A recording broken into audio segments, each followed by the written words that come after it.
বন্ধুরা, আজকের ভিডিওতে আপনাদেরকে জানাবো বাটি বাংলার এক অপরাজয়ী সুরের কাণ্ডারি, এক তারা, এক হাতে এক জীবন, যার গানে মেতে ওঠে সারা বাংলার মানুষ, যার সুরের মায়ায় আমরা আজও বিভোর। তিনি আর কেউ নন, তিনি আমাদের গ্রামের মানুষ, বাউল সম্রাট শাহ আব্দুল করিম। সুনামগঞ্জের কালনী নদীর পার থেকে উঠে আসা এই মহাপুরুষ কিভাবে হয়ে উঠলেন বাংলার লোকসঙ্গীতের মুকুটহীন সম্রাট, আজ আমরা জানাবো তার গল্প। তাহলে সম্পূর্ণ ভিডিওটি শেষ পর্যন্ত দেখতে থাকুন। জন্ম ও শৈশব। 1916 সালের 15 ফেব্রুয়ারি সুনামগঞ্জ জেলার দিরাই উপজেলার উজানদল গ্রামে এক অতি সাধারণ পরিবারে জন্মগ্রহণ করেন এই মর্মী সাধক। তার বাবার নাম ইব্রাহিম আলী, মা নাজিরা বিবি। অভাবের সংসারে বড় হওয়া করিমের প্রাতিষ্ঠানিক শিক্ষা নেওয়ার সুযোগ নেই বললেই চলে। পেটের দায়ে ছোটবেলাতেই তাকে রাখালের কাজ করতে হয়েছিল, কিন্তু দরিদ্র তার ভেতরের সুরকে দমাতে পারেনি। বাল্যকাল থেকে তিনি ছিলেন গান পাগল।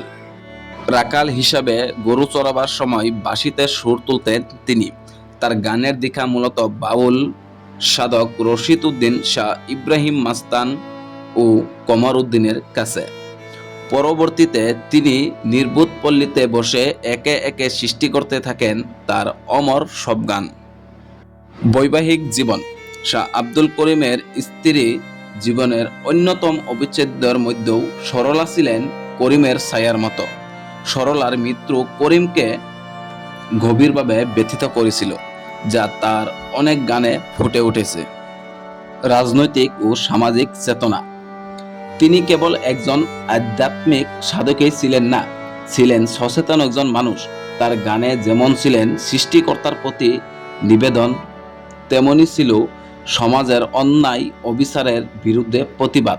ভাষা আন্দোলন থেকে শুরু করে মুক্তিযুদ্ধ, সবখানে তার গানে অনুপ্রেরণা ছিল অনস্বীকার্য।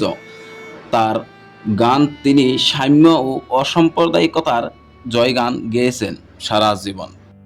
বাউল শাহ আব্দুল করিমের কিছু জনপ্রিয় গান। তার হাত ধরে বাংলা গান পেয়েছে হাজারো মুক্ত।